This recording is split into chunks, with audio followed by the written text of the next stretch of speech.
안녕하세요. 한국 팬 여러분. 저는 Wouter Hamel입니다.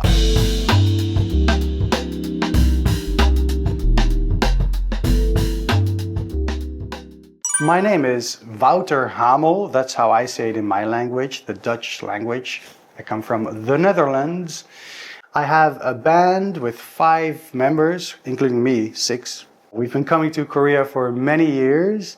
I'm a singer, a songwriter, an arranger, composer, producer, all those things. Let's just say I'm a musician. Yeah, that's me, Wouter Hamel. What is your favorite detail about today's outfit? Well, I'm wearing only vintage things because I think there's too much fast fashion in the world, so I decided to go vintage. So I look a bit like a businessman in the 90s, I guess. And I think that's the detail I like about it, that it's not new. I keep using it. Is there a morning routine you never skip? Of course, I could be saying yoga and a smoothie, but if I'm super honest, it's coffee and a cigarette. It's really bad. Don't follow my example, but I have to be honest. So that's something I never skip. Oh, sunscreen.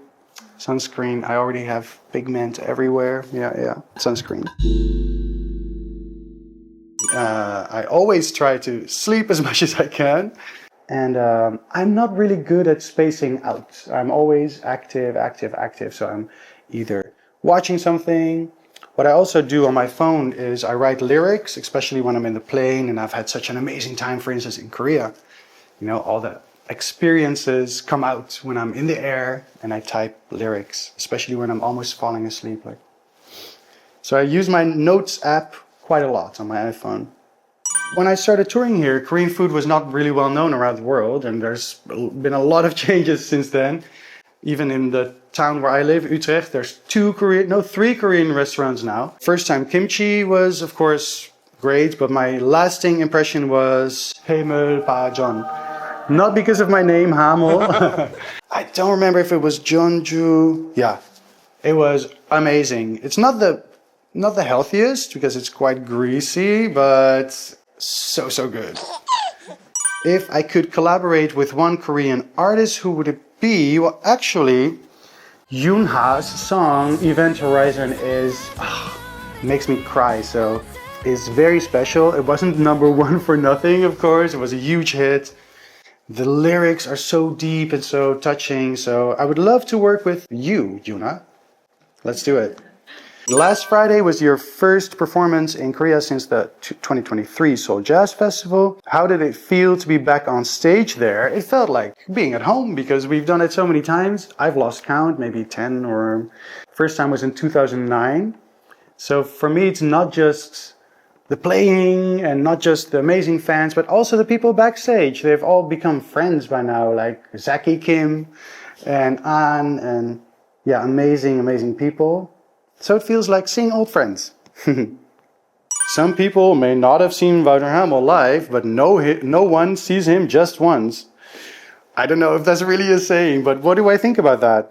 Well, if that is really a saying, that is a huge compliment because, we do try to give it our all on stage. So we try to really give the energy, but also always a quiet ballad to really to quiet the energy as well. So if this is a real saying, maybe it's a testament to how we try to give a varied show. And thank you for not wanting to see me just once, but several times. That means we're not boring. That's good. So yes, it happened in Japan once. I sang a song called Tiny Town from my 2009 album, Nobody's Tune. And it's a song I wrote on my parents' farm, and they were just moving from that farm that year. So while I was singing that, I felt like, that's the last time, you know, it's over after this. Now they're gonna live in a normal house like normal people. No more geese and chicken and horses. So I felt sad that they were moving. And I could finish the song. I don't think anybody noticed. I asked my band later, like, did you hear me choke up? They were like, no.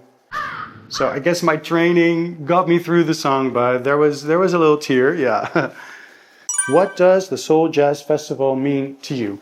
So crazy. In 2009, we had some success back home in the Netherlands, but then we were at Sejong Center, Seoul Jazz Festival. We didn't know what to expect. I've never been to Korea. And the whole crowd sang March, April, May and Breezy. And we're like, are we famous? What's happening here? So I guess what it means to me, it gave us a lot of confidence. Because of course back home we're struggling musicians, as all musicians are, and now more than ever with AI and stuff. And then we just felt like, well, maybe we are worth it. Maybe we are worth these thousands of screaming people. So it means to me that we gained a lot of confidence. Could you briefly introduce your upcoming song, Fairy of Delight, releasing on June 5th? So I just met the singer 𝗠𝘂𝘀𝗶𝗰 from the band Light and Salt, who released the original song Fairy of Shampoo based on a poem in 1990, I believe. That was very special because I decided to make a remake of this song because I think the chords and the melody are just so amazing. Yeah, it's going to be released on June 5th. We played it at Seoul Jazz Festival. Yeah, I just love the song. And I also love the fact that now, because of this, people in my country will be introduced to classic, iconic Korean pop. Was there anything particularly challenging or important you focused on while remaking the song? Yes, because there's so many amazing covers of this song. Do you remember what the K-pop was? TXT, right? Yeah. When I heard that, I was like, ooh, I'm not sure if I still want to do it because it was already like... I don't want to change the melody, I don't want to change the chords because those are great, so I decided to change the rhythm. I was a bit nervous if he liked it, but I'm lucky he really liked it. He's a music professor, so he knows what I'm doing. First of all, I decided to change the whole rhythm. Do, do, do, do, do is the original, so I went do, do, do, do, do. So I made it double time. And then for the verses, I decided to go half time. So then it would be da, da, da, da, da, but I went da, da, da, da, da, da, so I could make it really romantic. And I'm so glad that 𝗠𝘂𝘀 is a professor because he picked up on it and he texted me like, I love how you did what you did with the time of it. And so that was challenging. And now I'm talking a lot, but my challenge was to make it clear that there were already so many covers that I had to make it just a bit different so my version would hopefully stand out from the other covers, plus my new English lyrics. Fairy of Delight. Do you want my love only for tonight? What do you hope fans will pay attention to in this release? Well, there's a second, by now I have been mesmerized, a second verse after the first chorus. And yeah, you could pay attention to the beautiful keys that my piano player played, 𝗬rie. I think for me, it's a highlight of the song. Of course, I would never say my vocal is the highlight. So the highlight for me is always my musicians who lift the song even higher than I would have hoped. Please say a few words to 𝗠𝘂𝘀𝘀𝗀. That's kind of 𝗠𝘂𝘀𝘀𝗀, which is kind of strange. I just met him half an hour ago. So I already said plenty. If you could leave just one of your songs in the world, which one would it be? It's so hard. That's a difficult one, guys. Maybe, after all, it is Breezy, because it's kind of the first song, real song I wrote. It started as a song, I've never told this in an interview, about me and my little sister going on a little holiday to Barcelona. That's where that melody comes from. And then I changed it into a song about a night of partying with a friend from London. Of course, we've sung it too many times now, every concert, but I still love it. Yeah, it has to be Breezy because that's the reason I'm here right now. So there you go. What does music mean to you?